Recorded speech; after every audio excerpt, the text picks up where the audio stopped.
বন্ধুরা, আজ এই মহিলার ভাগ্য নতুন মোড় নিতে চলেছে। সে বাথরুমের ভেতরে এসে তার প্রেমিকাকে এসএমএস করে এবং ফোনটি পাশে রেখে দেয়।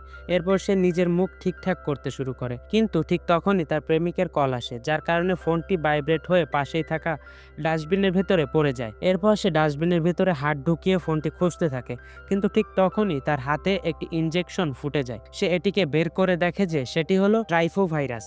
এরপর সে দ্রুত নিজের ফোন খুঁজে বের করে এবং সেই ভাইরাস সম্পর্কিত ভিডিও দেখতে থাকে।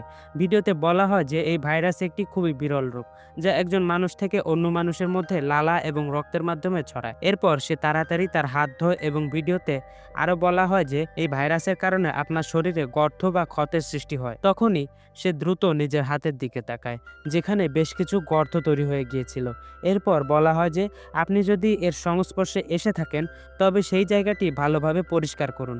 তখন এই মহিলা সাবান নিয়ে হাতটি ভালোভাবে পরিষ্কার করে এবং দেখে যে এবার সেই গর্তগুলি পুরো হাতের তালুতে ছড়িয়ে পড়েছে, যা দেখে মহিলাটি খুব ভয় পেয়ে যায়।